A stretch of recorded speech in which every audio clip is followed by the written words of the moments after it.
My name is Gus Reyes, and on the day my daughter was supposed to step into her new life, her fiancé pulled a chair out from under me and sent me crashing to the marble floor.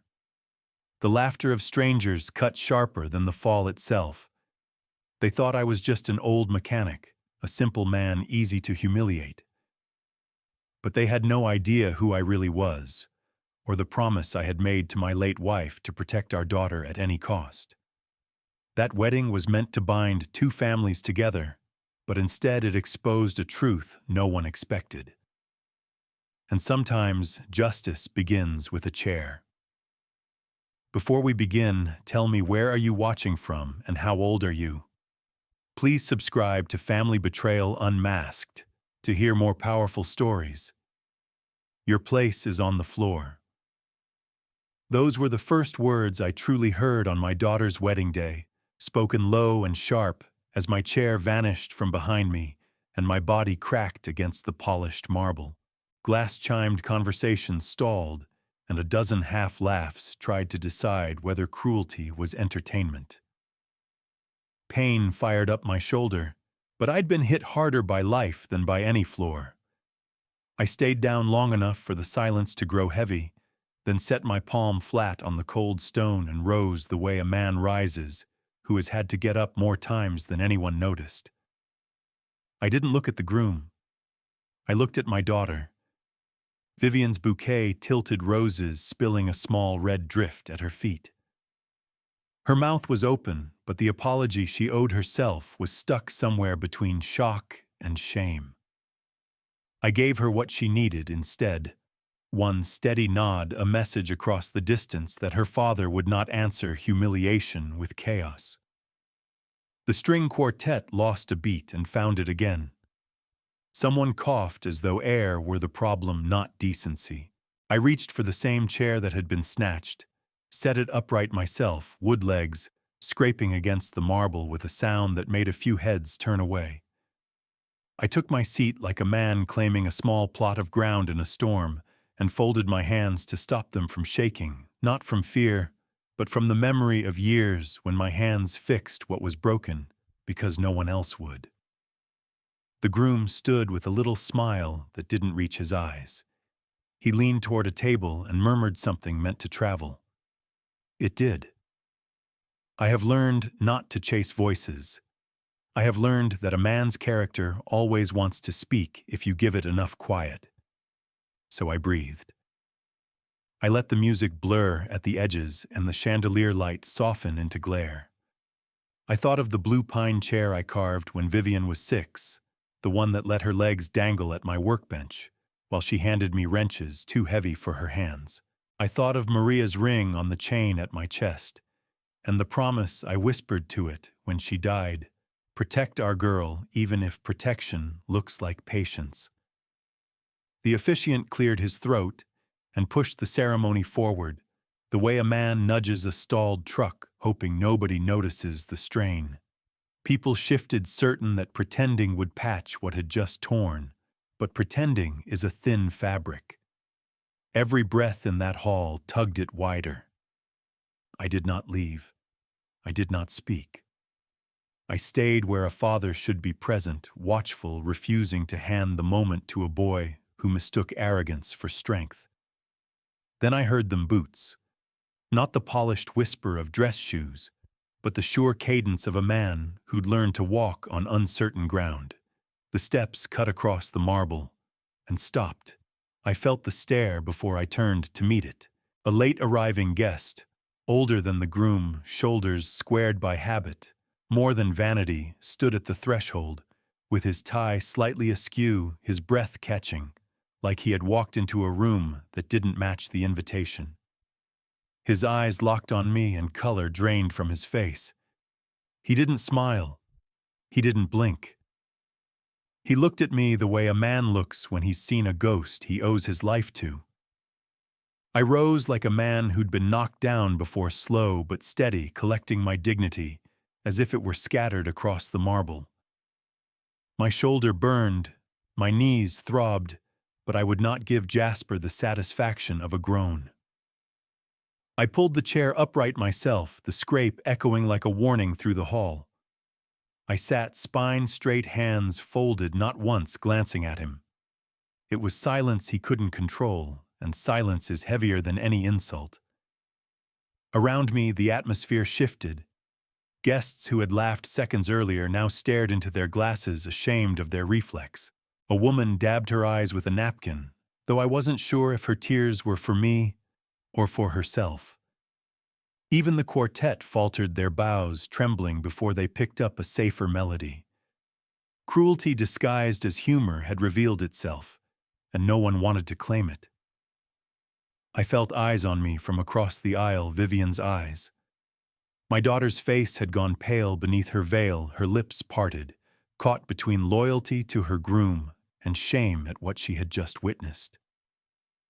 She had dreamed of this day since childhood, but dreams don't survive cracks in the foundation. I gave her one small nod, nothing more. A father's signal I am still standing, and so are you.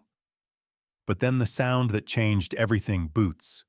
Not polished shoes, not the soft tread of waiters, but deliberate steps, the kind that echo from training grounds and combat zones.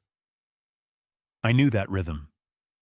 The hall seemed to know it too, because every head turned toward the entrance.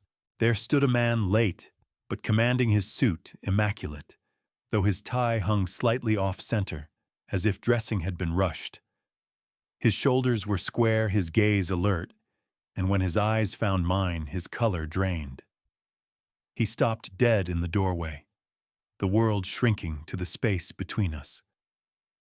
"Sir, is that you?" he whispered.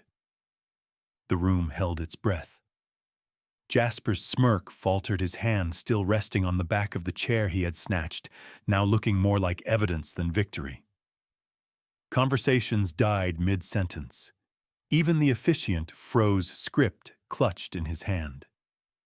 Recognition flooded me sharp as the desert sun years ago. I had carried a man through gunfire, once his weight pressing against my shoulders as we stumbled toward the dust and roar of evacuation. I hadn't thought of that night in years, but here he was, the same man, older, grayer, staring at me like I was a ghost come back to collect a debt. I said nothing. Some truths arrive louder in silence than in speech. The guests began to murmur, trying to piece together the sudden tension, the crackle of history colliding with ceremony. My daughter looked from him to me, confusion etching itself into her features. She didn't know what the boots meant. Not yet. I brushed my jacket straight, my breathing even. The ceremony resumed, words stumbling forward, but the moment had already shifted. The groom's cruelty was no longer a joke, it was the opening act of something much larger. The man at the doorway didn't move at first. His hand gripped the frame as though steadying himself against a memory no one else could see. His voice cracked again, just audible above the uneasy silence. "Sergeant." The word carried more weight than any title the groom could flaunt. My chest tightened, but I held my tongue. Some truths were like live wires, dangerous until the right moment to touch them. The crowd shifted, curious but unsettled. A murmur rippled through the guests like wind moving over tall grass. I remained seated, posture steady, because I had no intention of making a scene for Jasper's benefit. The young man had already revealed more of himself than he understood. His smug grin had vanished, replaced with a nervous twitch of his jaw. He straightened his cufflinks, pretending control, but the act was thin. I kept my gaze on my daughter. Vivian's bouquet trembled in her hands, roses wilting under the strain. Her eyes flicked between me and the man at the entrance, desperate for an explanation. I gave her none, only the same calm nod I'd given before. What she needed in that moment wasn't more chaos. She needed to see her father unbroken. The officiant cleared his throat, dragging the ceremony forward as if words could paste over cracks in the marble. Guests turned back to their seats, but the tension lingered. Every bow stroke from the quartet sounded uncertain, as if the music itself questioned what it was meant to cover. Inside me, though, the noise faded. My mind drifted where it always went when pressure mounted back to the garage, to the smell of grease and sawdust, to the rhythm of wrenches clicking against bolts. I saw another chair, not the one pulled from under me, but the small pine chair I had built for Vivian when she was a child. I had painted it blue because it was the only leftover paint I had, and she had sat in it like a queen beside me, swinging her legs while handing me tools she could barely hold. That chair was a promise in wood that even in a world of metal and oil, there would always be a place for her. I remembered the night her mother died. Vivian had curled into that chair, her tiny hand gripping mine as if she could keep the world from collapsing. We cried together in the dim garage light, and I whispered a vow over her hair. I will protect you. Always. Now, decades later, another chair had been ripped from under me. But this humiliation was no accident, no twist of fate. It was cruelty, calculated, arrogant, a test of how much disrespect a man would swallow before breaking. And if Jasper thought he had broken me, he had no idea what kind of men survive wars and years of raising daughters alone. The ceremony stumbled forward, but nothing felt the same. The laughter was gone, the air thick with things left unsaid. And I knew in my bones this was only the beginning. Sometimes justice begins with a chair. That was the thought that ran through me as the officiant pressed forward, trying to stitch a broken ceremony back together with trembling words. I sat rigid, my back straight, my hands steady on my knees, but inside I felt the heat of humiliation crawl beneath my skin. Not the kind that makes a man explode, but the kind that settles deep, waiting, shaping resolve. I let my gaze wander not to Jasper, but to the faces of the people who had laughed. Their smiles were gone now, replaced by the shame of being complicit. Guests adjusted ties, smoothed dresses, avoided eye contact, as if mirrors had suddenly been set before them. I didn't need to scold them. The weight of their own silence did the work. Vivian's eyes kept returning to me, wide and unsure. She clutched her bouquet so tightly that petals fell scattering across the marble like red warnings. She had dreamed of this day, but dreams don't survive when reality barges in uninvited. I offered her another nod, small but firm, reminding her that one cruel act doesn't define a life, nor does it define her father. And yet I could feel the past pressing closer. That man in boots at the entrance, Saul Hale, still stood, frozen recognition carved across his face. He hadn't spoken again, but his silence spoke volumes. To him, I wasn't just a guest. I was a ghost from a battlefield, a debt he hadn't expected to face at his son's wedding. That realization gave me strength. My enemy wasn't just Jasper. My ally might already be in the room, though the moment wasn't ripe to reveal it.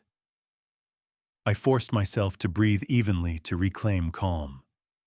My thoughts carried me back to the garage, the sanctuary where humiliation never entered.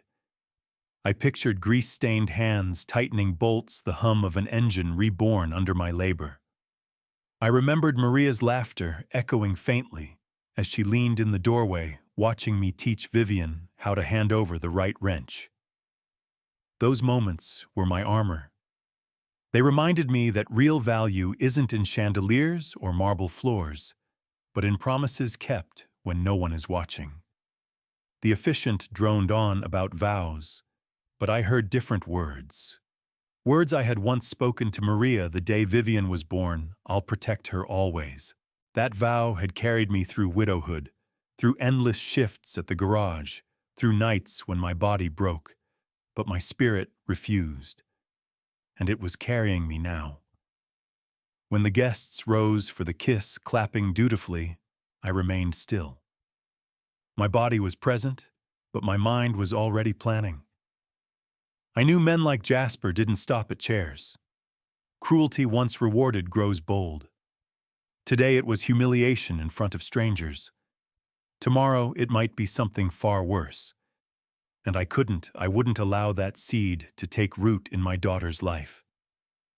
As the music returned softer than before, I touched the chain beneath my shirt. Maria's ring rested warm against my chest. I whispered under my breath words no one else could hear. I haven't forgotten. I will not fail her. I didn't storm out of that hall, though every bone in me wanted to. Instead, I chose the harder road, staying seated, watching, letting the humiliation hang in the air like smoke no one wanted to breathe. A younger man might have shouted, cursed, even swung a fist. But I've lived long enough to know that anger burns fast and dies empty. What lasts is patience, and patience is often sharper than any blade. When the applause faded and guests spilled into the garden for photographs, I slipped away, not to hide, but to think. The arch of roses blurred as I passed beneath it, and the clink of champagne glasses dulled behind me. The cool air outside hit my face, bracing as truth. My shoulder still ached from the fall, but the pain reminded me I was alive, and alive meant I still had choices. I walked a few blocks to where I had parked my truck. The city was loud with horns and chatter, but inside that cab, silence wrapped around me. My hands rested on the steering wheel, and for a long moment I studied them.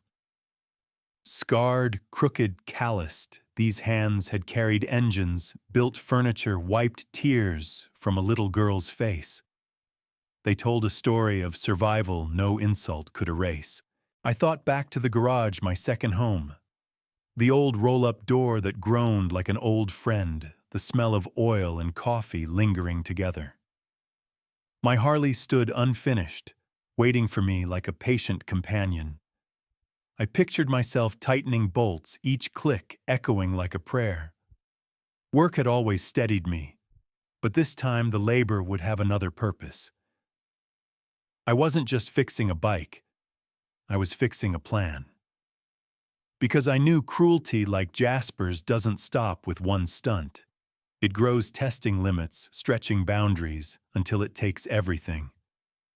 I saw it in his smirk, in the way he whispered to his friends, in how he believed humiliation was power.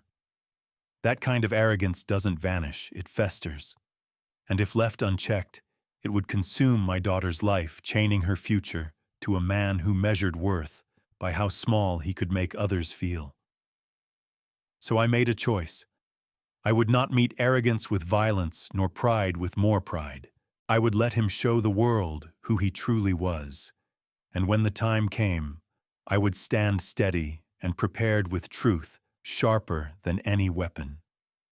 I whispered to Maria's ring against my chest, as if she could hear me still. I promised you, I won't fail her now. The city lights blinked through the windshield, but I saw only Vivian's face, confused, torn, but still searching for her father's steadiness. She would need me more than ever in the days ahead, and I would be ready. Because sometimes justice doesn't roar, sometimes it waits, and when it arrives, it lands harder than any fall to marble ever could. Simple man. That was the phrase that clung to me long after the wedding ended, more than the ache in my shoulder or the humiliation of marble against bone. A few days later, I saw it again, not spoken to my face, but typed beneath a photograph online. Jasper smug in a suit that probably cost more than my truck, grinning beside my daughter. The caption dripped with arrogance. She's perfect, sweet, trusting, and her father just a simple man. I sat in the garage with the phone in my hand, grease still under my nails from tightening bolts on the Harley. My breath grew shallow, but I didn't crush the phone. I set it gently on the workbench, letting the sting seep into me until it hardened into something sharper. Words like that weren't new to me. I'd heard whispers my whole life: mechanic, grease monkey, widow, old dog who should have remarried. But hearing it from the man who claimed to love my daughter, from the boy who had yanked a chair from under me and called it humor that was different. I leaned forward, elbows on my knees, and stared at my hands. Scarred, crooked fingers, swollen knuckles. Hands don't lie the way faces do. They tell the truth of years of labor, of survival. Jasper wanted the world to believe those hands meant weakness, that a working man was beneath him. But I knew better. These were the same hands that had carried his father through enemy fire when bullets cracked the night. These were the hands that built a childhood chair painted blue, a seat that told my little girl she had a place in her father's world. I whispered aloud, though the garage was empty, "Simple doesn't mean weak. Simple means steady." Resolve bloomed where anger might have lived. I decided right then I wouldn't strike back with noise. I would answer with patience, with truth, with the weight of a life lived honestly. Men like Jasper thrive on reactions. They poke, they prod, they humiliate, waiting for an explosion, so they can point and say, "See unworthy." But if you stay calm, if you refuse to play their game, they start to unravel. I poured myself a cup of burnt coffee from the old pot, let the bitter taste ground me, and thought about strategy. Jasper's arrogance wasn't an accident. It was a pattern. The wedding stunt. The $347 dinner check. The online smirk, each was a test, each meant to measure how much disrespect I'd accept before I broke. But I wouldn't break. I would record, remember, prepare. The garage clock ticked steadily each second, marking the rhythm of patience. I touched the chain beneath my shirt, Maria's ring resting warm against my chest. I spoke to her the way I often did in the quiet. He thinks he's clever. He thinks he's winning. But you and I, we've seen worse storms, and when the time comes, he'll expose himself. I leaned back the Harley's chrome, catching the light like steel resolve. "Simple man," I murmured.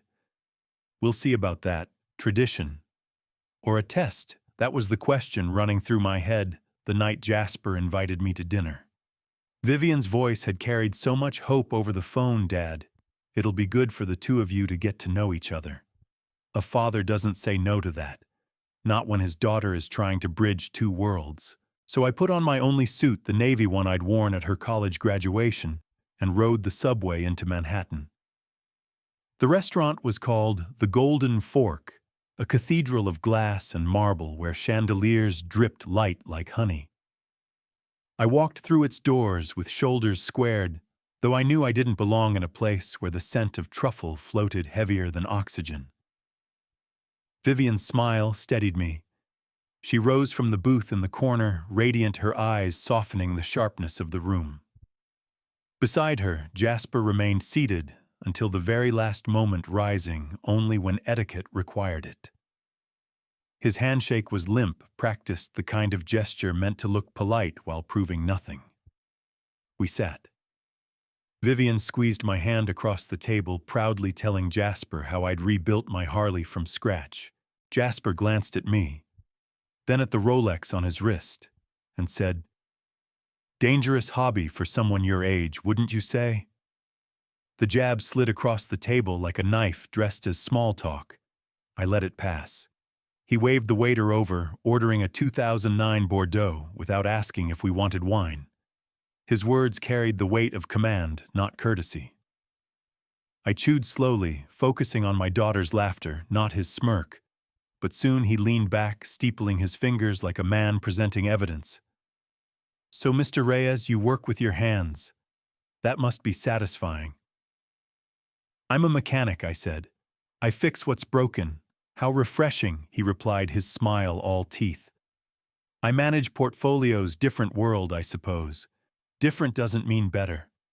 I answered, calm but firm. Vivian's laughter wavered, caught between pride and tension. When the meal was nearly over, the waiter slipped a leather folder onto the table. Jasper opened it, feigning surprise, then slid it toward me. "Tradition," he said smoothly. "The bride's father pays." The number glared at me, $347. more than a week's groceries back home. I looked at my daughter, her face pale, her lips trembling as if she might speak, but I didn't let her. I reached for my wallet, the old leather worn soft by years of work, and laid my card down. "It's fine, Princess," I said.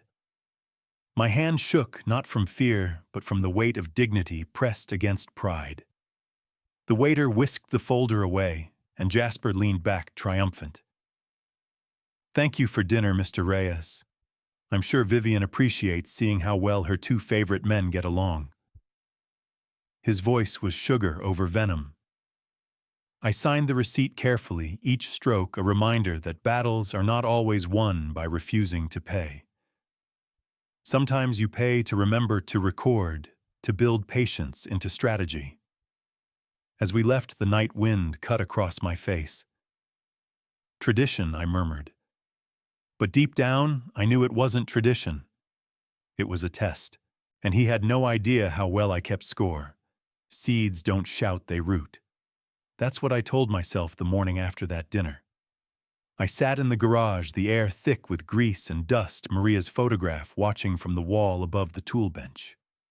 My pride still stung from Jasper's little game with the bill, but I knew better than to roar about it.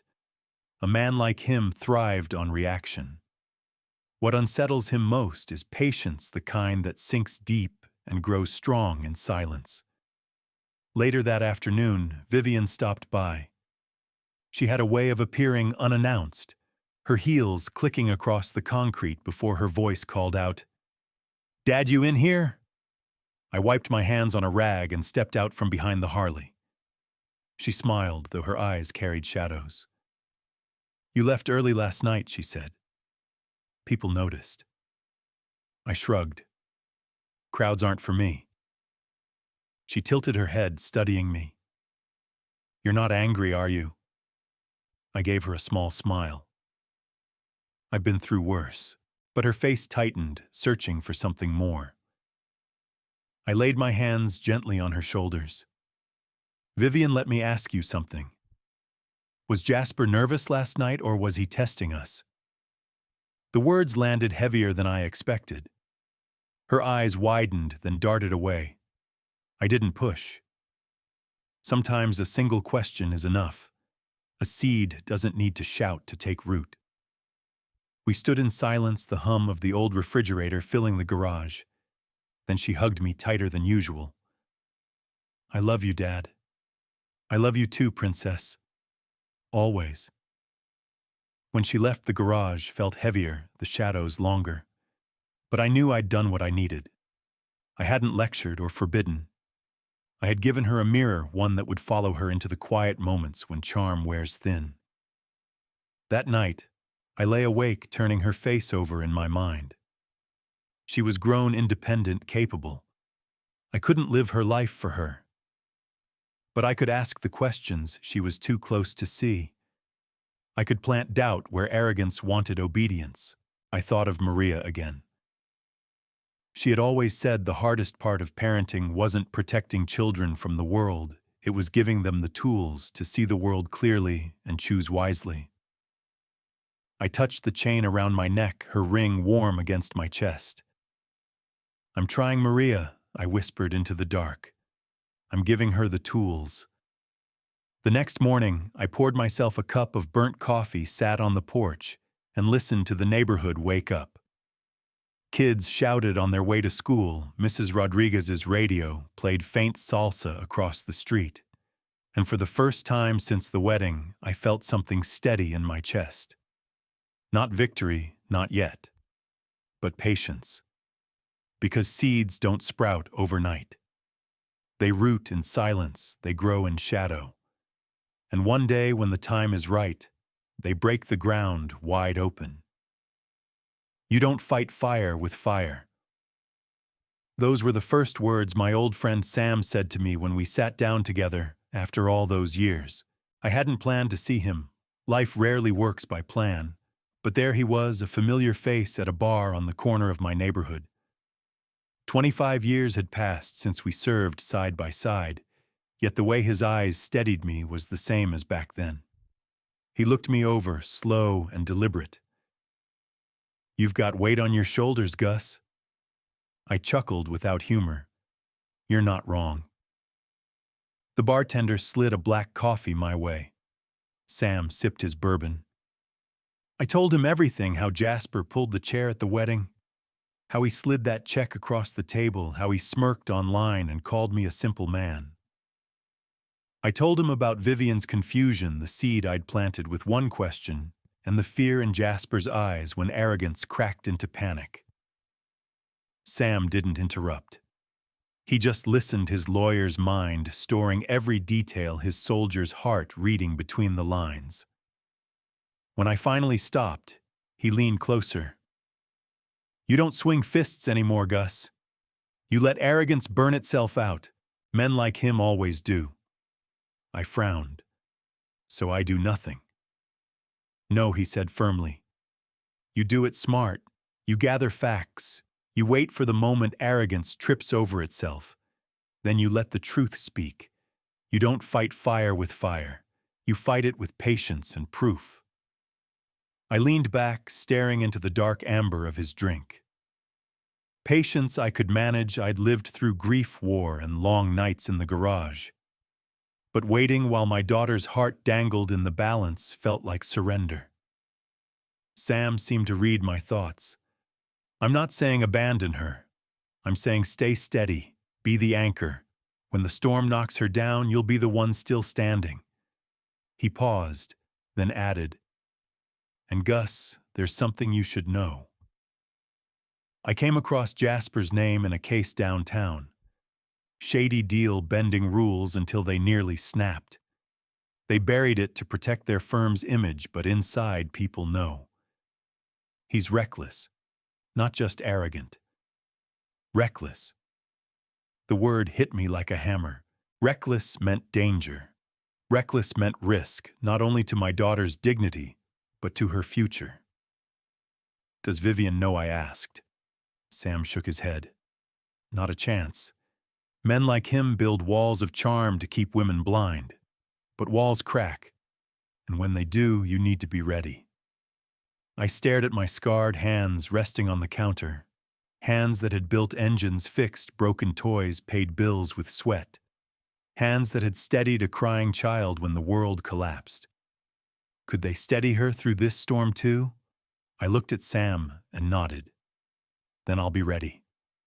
He raised his glass, and I lifted my coffee. A soldier's toast in civilian clothes. "To patience," he said. "To truth," I answered. "Prepare, don't perform." That was the advice Sam left me with as I walked home through the wet streets that night, his words echoing louder than the traffic. I knew what he meant. Men like Jasper thrived on spectacle. They wanted reaction, a scene proof they had power. But if I stayed steady, collected the truth piece by piece, I could let him fall by his own hand. Back in the garage, the familiar groan of the roll-up door greeted me. The Harley gleamed under the fluorescent light chrome reflecting the scattered photos tacked above the bench. Vivian in kindergarten, her first bike, Maria in her wedding dress. I sat on the stool, a rag in my hand, and let the quiet surround me. I thought about Sam's words about patience as a weapon, about evidence instead of anger. So I started to prepare. I pulled a tin box from the shelf, one I'd used to store spare screws years ago, and began to write. Dates, words, incidents, everything Jasper had done so far. The chair at the wedding, the $347 check. The smug caption online calling me a simple man. I wrote down the looks on Vivian's face, the tremor in her hands, the way she clutched her bouquet as if her whole world might unravel. Each line of ink was a reminder this wasn't paranoia. It was a pattern. I folded the paper, slipped it into the tin, and locked it. Ammunition doesn't always come in bullets. Sometimes it comes in the form of truth, stored carefully, waiting for the right moment to be fired. The garage smelled of grease and dust, a scent that had carried me through decades of survival. I touched Maria's photograph, her smile frozen in time, her eyes steady. You always said patience isn't weakness, I whispered. It's the hardest kind of strength. The clock ticked on each second, a drumbeat of resolve. I imagined Jasper's polished shoes clicking across marble, his smirk flashing at dinner tables, his careless words dripping into conversations. He thought he was untouchable, but men like him always forget. The higher they climb, the harder they fall. I stood and ran my hand along the Harley's handlebars. The bike wasn't finished, but neither was I. Every bolt tightened, every piece polished, felt like sharpening a blade, not for violence, but for readiness. By the time dawn crept through the garage window, I felt calmer. The humiliation still burned, yes, but it no longer controlled me. I had a plan now. Patience, preparation, proof. That was my arsenal. I stepped out onto the porch, coffee in hand, and watched the neighborhood wake. Kids shouting, neighbors waving, the smell of fresh bread from the corner bakery. This was my world. Honest, scarred, imperfect, but real. Jasper might sneer at it, but it had held me steady long before his name ever entered our lives. Prepare, don't perform, I repeated under my breath, and for the first time since the wedding, I felt ready. He pounded on my door like a man trying to break through a barricade. It was near midnight, and I had just turned off the lamp in the living room when the hammering began. Not a polite knock, not a request, a demand. The frame rattled with each strike, and my first thought was trouble. My second thought was Jasper. The porch light flicked on, catching his face through the glass. Perfect hair now mussed. His expensive coat wrinkled, his expression twisted. Not charm, not polish. Raw frustration. I opened the door slowly, deliberately, and he shoved past me before I could even speak. The scent of cologne mixed with city smoke trailed behind him as he stormed into my living room. His shoes struck the hardwood like gunfire. We need to talk, he barked, pacing in the middle of my home as if he owned it. I closed the door quietly. About what? Don't play dumb with me, he snapped. His voice was too loud, the kind of loud that tries to cover cracks in confidence. Vivian's been different since that dinner. She's asking questions. She's doubting. I know you've been poisoning her against me. I leaned against the doorframe, arms crossed, letting the weight of silence press on him. Poisoning her or telling her the truth? He stopped pacing, his hands clenched at his sides, jaw tight. You told her I don't value family, that I don't respect you, that I'm some kind of monster. I didn't move. I didn't raise my voice. I told her what I observed. Nothing more, nothing less. His laugh was brittle like glass ready to shatter. Right, the concerned father act, very touching. He stepped closer, trying to use his height as a weapon. But I'd seen real intimidation before, in deserts where bullets cracked the night sky, in moments when a wrong step meant death. This was theater. Here's what you're going to do, he said, jabbing a manicured finger at me. Tomorrow, you're going to call her. You'll apologize. You'll tell her you were wrong about me, that you overreacted. Do that, or you'll find out what it's like to lose her permanently. The words hung in the air, heavier than the threat itself. I studied him, calm, steady. What I saw wasn't power. It was fear, fear of losing control, fear of being exposed. Young man, I said quietly, I think you're forgetting yourself. His face flushed red. He pulled his phone from his pocket, waving it like a weapon. One call, one text, and I tell her you threatened me, that you're jealous, trying to break us apart. Who do you think she'll believe, her fiancé or her bitter old father? Something in my stillness made him hesitate. For the first time since he barged in, uncertainty flickered in his eyes. He wanted me to lash out, to give him a scene. But all I gave him was silence. A silence that told him exactly what he didn't want to know, that I wasn't afraid of him. Whispers spend like money. That's how it works in a neighborhood like mine. Rumors carry weight, traded at bakeries, barbershops, and hardware stores. And soon enough, Jasper's name was on more than one tongue. It started small. I was outside the hardware store picking up sandpaper when a neighbor leaned close, lowering his voice. "Heard your daughter's fiancé bragging downtown," he said. "Talked about moving her out of Brooklyn, about never coming back. Laughed like he was trading in a used car." I nodded, said nothing. That's how whispers work. You don't chase them, you collect them. A week later, Mrs. Rodriguez at the bakery slid me my usual loaf, her hands trembling slightly. "I overheard something at the cafe near Vivian's office," she whispered. "That young man. He said Brooklyn was a place you grow out of." Said it with a smirk. I thanked her, left a larger tip than usual, and carried the bread home under my arm like it was heavier than it should have been. Each whisper was another piece of a puzzle that I didn't need to solve. I already knew the picture. Jasper was arrogant enough to think my daughter's roots were soil to scrape off his shoes. To him, community loyalty and sacrifice meant nothing. But I didn't spread those whispers. I kept them, logged them in my tin box along with the other evidence. Because whispers, like seeds, don't sprout until the right season.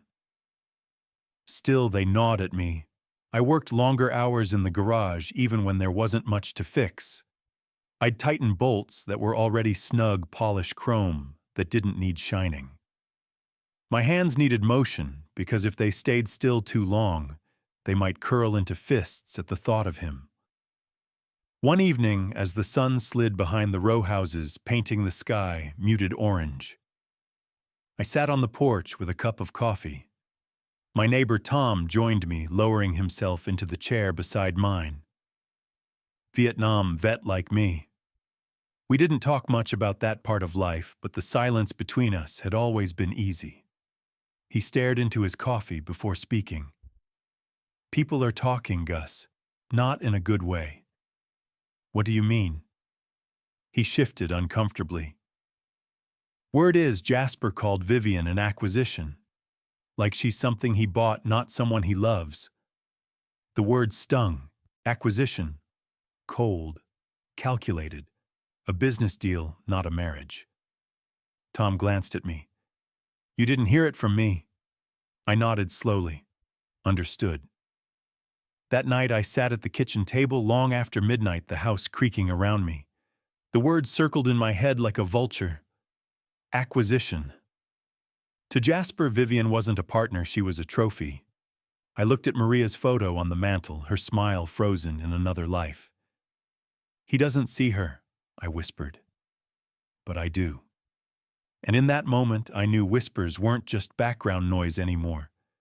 They were becoming a storm, and storms never pass quietly. She's an acquisition. I didn't want to believe it until I heard it myself. But some truths find you whether you're ready or not. I was idling in my truck outside a loading zone in Manhattan, waiting for a delivery truck to move, when I saw him, Jasper, standing on the sidewalk with his phone pressed to his ear.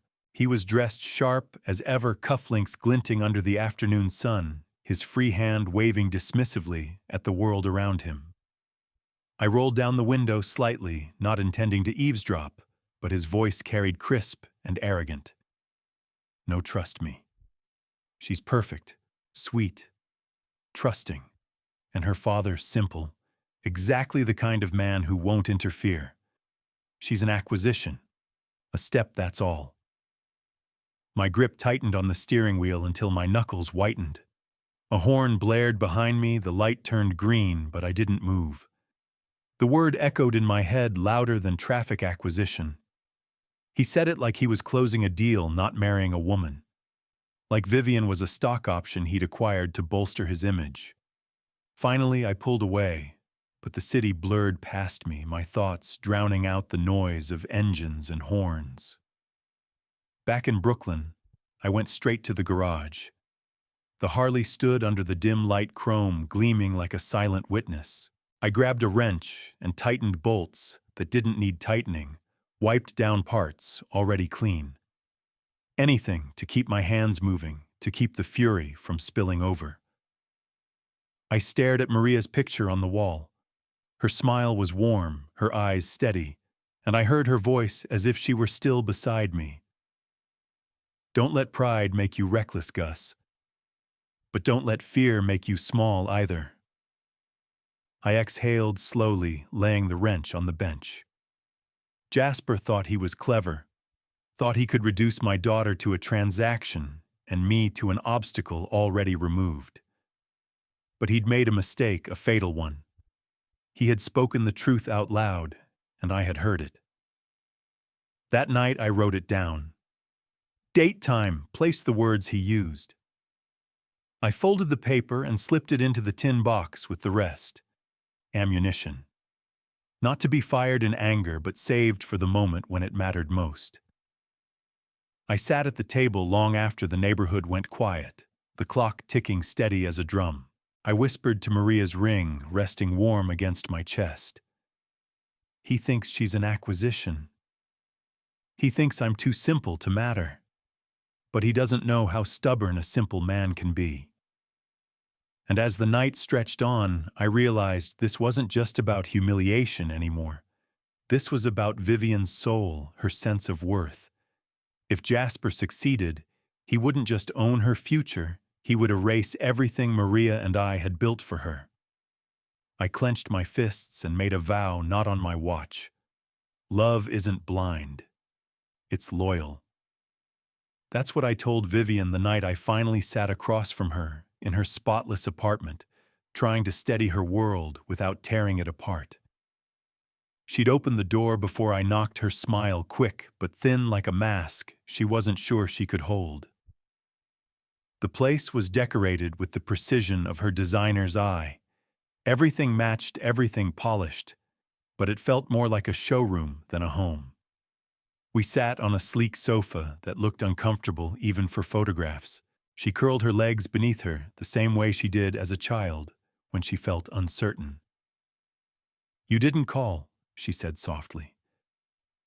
"I wanted to see you," I answered. Her eyes searched mine.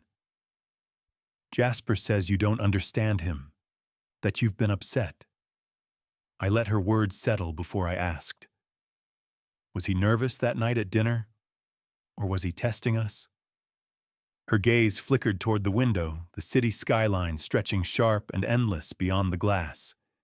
He was just... She began, then stopped. Her voice faltered, searching for footing. "Vivian," I said gently, "look at me." Reluctantly, she did. And in her eyes I saw not just the grown woman she had become, but the little girl who used to crawl into my lap when storms rattled the house. A man who truly loves you would never humiliate your father on purpose. He wouldn't mock the neighborhood you grew up in. He wouldn't slide a bill across the table just to watch me struggle. She flushed lips, pressed tight. "Dad, maybe it was a misunderstanding." "Was it?" I asked. Or was it a test to see how much disrespect we'd swallow before we said no? Her silence answered more than words could. She hugged her knees tight, her eyes clouded with memories she could no longer dismiss. Then her voice dropped barely above a whisper. "There was a moment last week, at dinner with his colleagues. One of them told a story about her husband being laid off. I laughed politely, but Jasper leaned over and whispered that it was pathetic. Said people who lose jobs only have themselves to blame." Her voice cracked.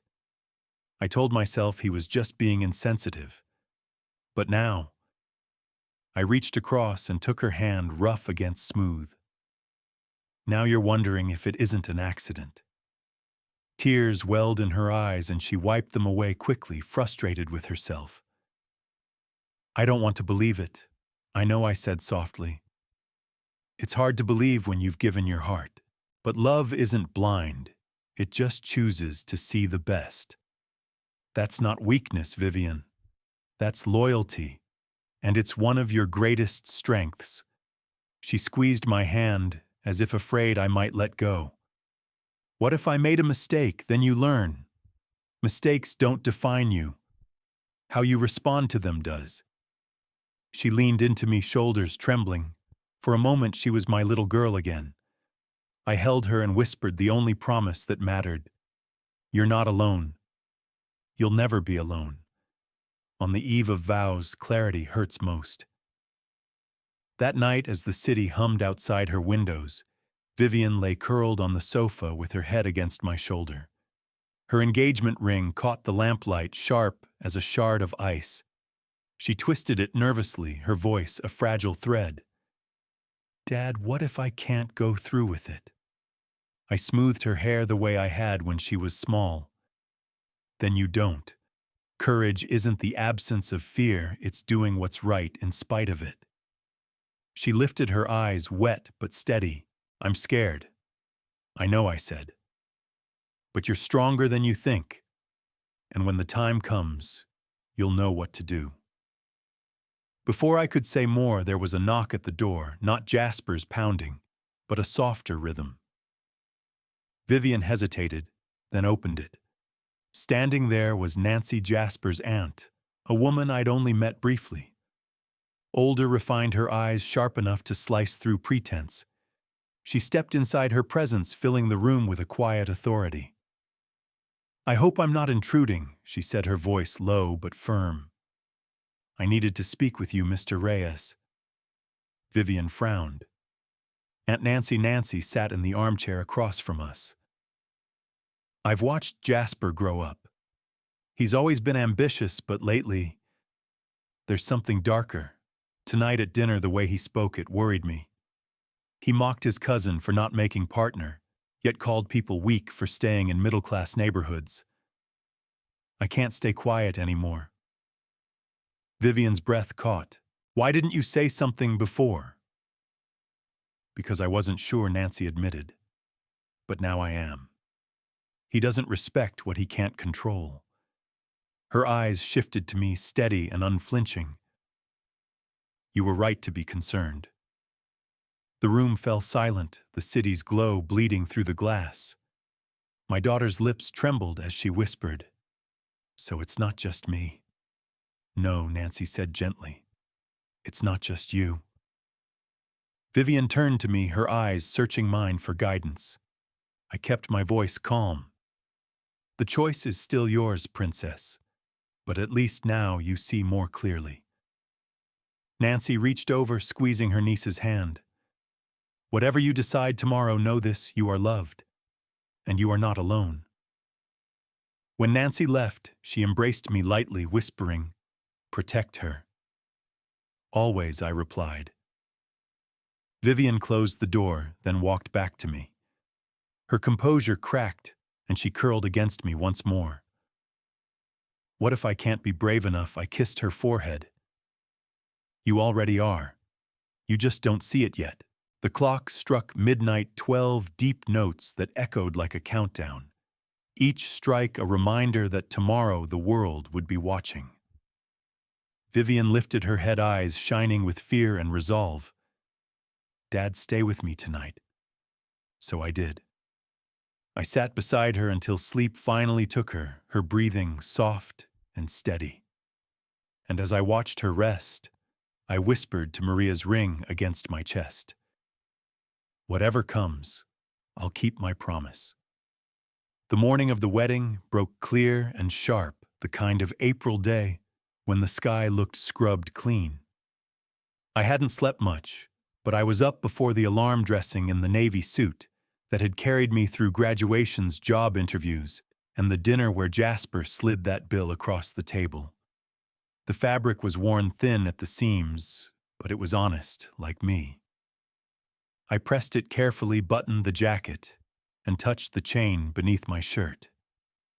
Maria's ring rested warm against my chest. "I promised you," I whispered. By noon, I was standing at Eternal Gardens, the venue chosen by Jasper's family. White chairs lined the manicured lawn-flower arches, heavy with blossoms, champagne glasses catching the sun. Guests mingled in silk and satin, their voices polite, their laughter measured. I kept to the edges, a shadow among jewels. Men like Jasper thrived here. Men like me walked quietly, seen but not noticed. And then Vivian appeared at the aisle. My throat tightened.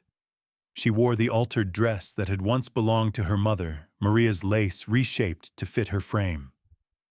Past and present sewn together in a single gown. She was radiant, yet I could see the tremor in her hands even from across the garden. When the officiant asked who gave this woman, I stood with pride and answered. My chest ached as if carved open, but my voice was steady, I do. The vows were spoken, the kiss sealed, the applause polite. The ceremony ended, but I knew the day's real test had just begun.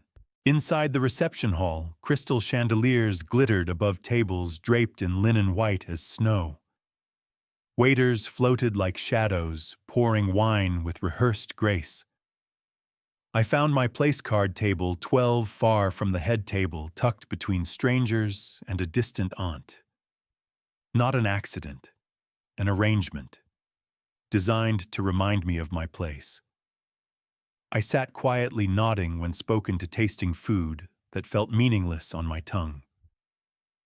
The speeches began, and I rose briefly to join another table where a guest waved me over to share a story about Vivian as a child.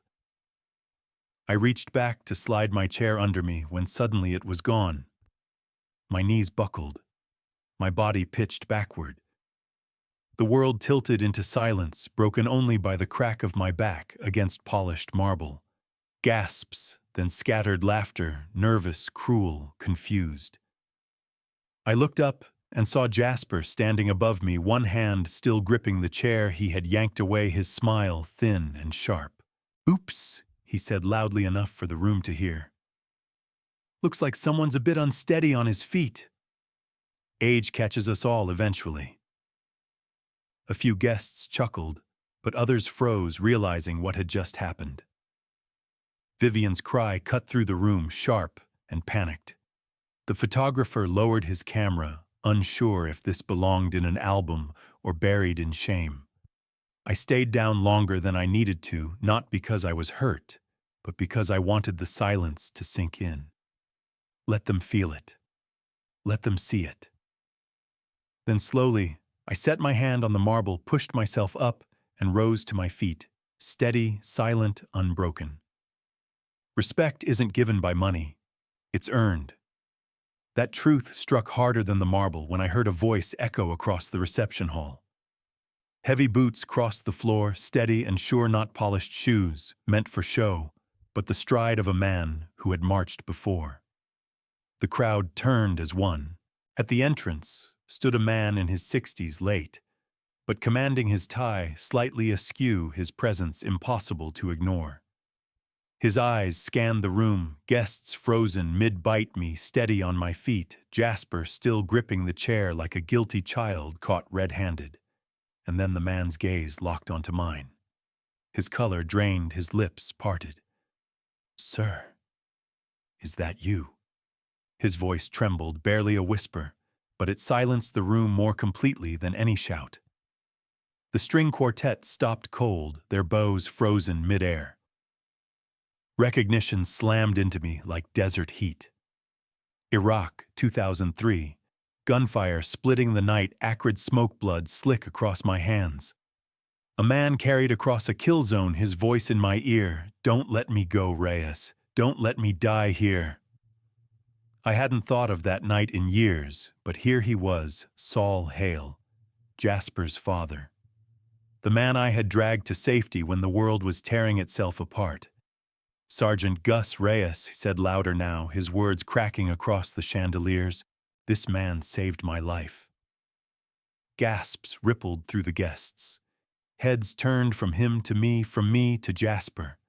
The smugness drained from Jasper's face, replaced by confusion, then fear. Vivian's hand flew to her mouth, her bouquet sliding to the floor. I didn't speak. Not yet. Silence carried more weight than any declaration. Saul stepped closer, his voice strong, commanding.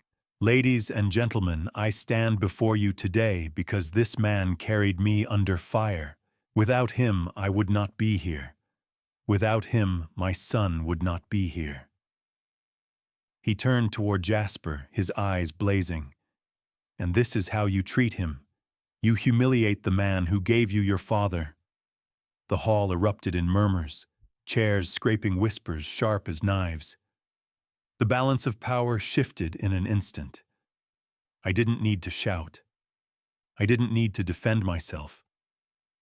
The truth was standing beside me, wearing boots that still echoed the battlefield. I adjusted my jacket, every movement deliberate, and finally spoke, my voice calm, steady, unshaken. "Respect isn't given by money. It's earned." The words dropped into the silence like stones into a pond, sending ripples across every face in that hall. Guests looked at Jasper, not with admiration now, but with judgment. His posture slumped, his mask of charm slipping away. Vivian's eyes glistened with tears, but for the first time in weeks I saw pride in them. She wasn't just my daughter torn between loyalty and shame anymore.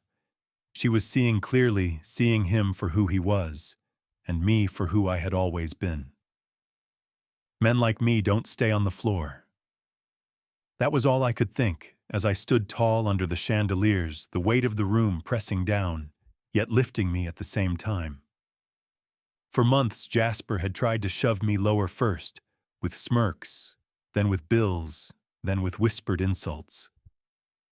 But here I was, upright, my voice calm, my hands steady, and now the truth was no longer mine alone to carry. It had burst into the open, undeniable. Jasper stammered, his lips parting and closing, but no words came.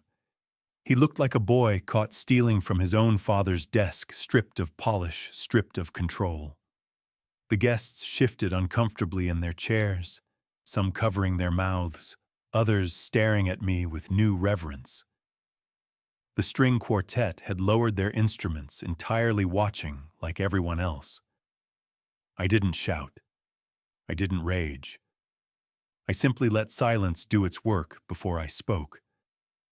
"Respect isn't a stage performance," I said slowly, letting each word settle. "It's earned day by day in how you treat people when you think no one's watching." Gasps fluttered through the hall. A woman near the front nodded, her hand pressed against her heart. Others murmured, repeating my words under their breath. It wasn't a speech. It was a mirror, and every guest had to look into it. Jasper's face flushed crimson. I didn't know," he blurted, his voice cracking. "I didn't realize you didn't care to realize," his father cut in, voice sharp, carrying the authority of a commander. "You humiliated the very man who gave me my life. Do you understand what that means?" Jasper shrank beneath his father's stare. His shoulders, once squared in arrogance, collapsed under the weight of truth. Vivian's bouquet lay forgotten on the floor, petals scattered like evidence. She stared at me with eyes wide, wet with tears. I gave her only a nod, the same small gesture I had given at the start, when she needed steadiness more than anger. This time, though, I saw something shift in her gaze. The war inside her was ending. The whispers changed tone, no longer cruel. They carried words like hero, father, sacrifice. Guests leaned toward one another, their faces soft with shame at having laughed earlier, now moved by the revelation unfolding before them. I didn't bask in it. I didn't need to. I stood as I always had, quiet, steady, the same man who had raised a daughter alone with grease-stained hands and long nights in a cold garage. Only now the world saw it too. Jasper tried again, desperation edging his tone. I was afraid, he admitted, voice low, trembling. Afraid I could never measure up. Afraid I'd be nothing compared to him. His words hung in the air, fragile, but they no longer mattered. The tide had turned. The truth had spoken louder than arrogance ever could. And I thought to myself as I brushed the dust from my jacket, men like me don't stay on the floor. We rise. And when we do, we rise for those we love. Love doesn't tear down. It builds. Those words slipped from my daughter's lips before I could speak, her voice trembling, but clear enough to echo through the hall. All eyes turned to her. She stood there, veil trembling, cheeks wet with tears, bouquet forgotten at her feet.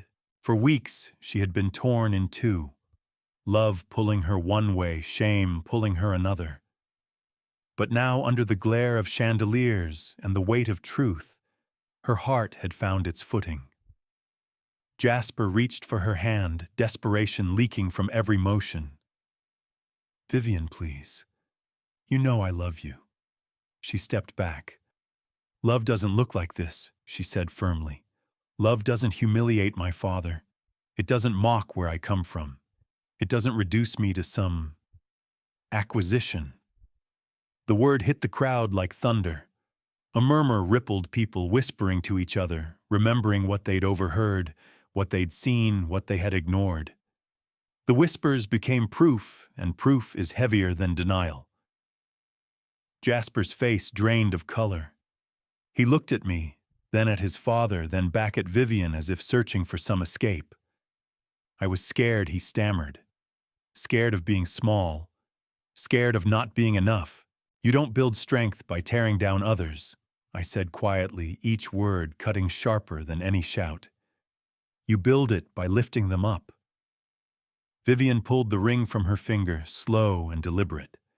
The diamond that had sparkled like promise now looked like a shard of broken glass. She set it on the table with a soft clink that carried louder than any accusation. Gasps filled the room. Some guests covered their mouths, others exchanged looks of stunned recognition. Even the officiant lowered his eyes, as though bearing witness to something far larger than a wedding gone wrong. Jasper whispered, "Vivian, don't do this." But she was already shaking her head, her voice steadier now than it had been in months. "I choose dignity. I choose truth. I choose the life Mom and Dad taught me to honor." Her words cut through the hall, undeniable, unshakable. Saul Hale closed his eyes, shoulders heavy with shame, not for me, but for the son who had failed to carry his name with respect. "You are not the man I raised," he said, his voice breaking. Nancy, his sister, stood from her seat, her voice sharp. "He has shamed us all." The hall erupted in murmurs, but none of it mattered. The choice had been made. Vivian walked to me, her hands trembling but her steps sure. She slipped her hand into mine, and in that moment I felt Maria's presence as if she stood beside us. The same vow I had whispered years ago, "I'll protect her always," was now alive in my daughter's voice, in her courage, in her refusal to be owned. Jasper stood frozen hollow, a man watching his carefully built tower collapse under the weight of its own arrogance. And for the first time, I felt peace rising in my chest. Not triumph, not vengeance, peace. Because love doesn't tear down. It builds. And my daughter had just built a future free of him. The hall was silent, but for the faint ticking of a clock above the bar, a sound that didn't belong in a room of chandeliers and crystal, but somehow cut sharper than all the noise that had come before. Saul's hand rested heavy on my shoulder, gratitude pouring from his eyes while his son stood hollowed out, the crowd's judgment pressing on him like a tide he couldn't fight. I didn't gloat. I didn't smile. I simply stood steady, Maria's ring warm against my chest, my daughter's hand tight in mine. For years, Jasper had tried to place me on the floor, to shrink me into a caricature, a simple man he could mock. But now the truth had stripped him bare. He was the small one, not me. The applause began hesitantly, like a single flame catching in a dark room. One guest rose, then another, until the hall swelled with clapping. Not for the wedding, not for champagne or flowers, but for truth, for dignity. for a father who refused to stay down. Jasper staggered back pale and sweating. Vivian, please. I can change. But Vivian's voice cut through the noise, steady and final. No, Jasper. You showed me who you are, and I finally listened. She turned her veil, brushing against my arm, her hand still locked in mine. Let's go, Dad. We walked slowly toward the exit, our steps measured, unhurried. Each stride felt like reclaiming ground I'd once feared was lost. Behind us, whispers rose again, but this time they weren't cruel. They carried words like hero, honor, father. They followed us out the door like a benediction. Outside, the night air was cool, the city alive with traffic and neon. But to me it felt like peace. Vivian's hand was warm in mine, her head held high. For the first time in months, I saw no confusion in her eyes, only clarity, only freedom. She turned to me, her voice trembling but full of certainty. Dad, you kept your promise. I looked up at the sky where stars struggled against the city's glow. So did I. I whispered, not just to her, but to Maria, whose memory had carried me through every test, every humiliation, every patient step toward this moment. We didn't need the music, the chandeliers, or the crowd's approval. We had each other. A father and daughter walking into the night stronger than we had been in years. And as the applause faded behind us, I realized something: justice doesn't always roar. Sometimes it waits. Sometimes it begins with a chair yanked from under you. And sometimes, if you hold steady long enough, it ends with a daughter choosing dignity over deceit. That night, walking hand in hand with Vivian, I felt something I hadn't in a long time. Not victory, not vengeance. Peace. Dignity is one of the few things in life that cannot be bought, sold, or traded. It is earned slowly, quietly, through years of labor, sacrifice, and love. That night at the wedding, Jasper thought he could strip mine away with laughter and arrogance, but what he revealed instead was his own emptiness. My daughter saw it. The guests saw it. Even his own family could not deny it. As parents, we often carry the weight of promises made long ago. I made mine to Maria on the day Vivian was born: protect her always. Protection doesn't always mean shielding our children from every hurt. Sometimes it means standing steady in the storm so they can see clearly for themselves. Vivian's choice that night was her own, but it was built on the foundation of every bedtime story, every late-night shift, every moment she knew she was loved without condition.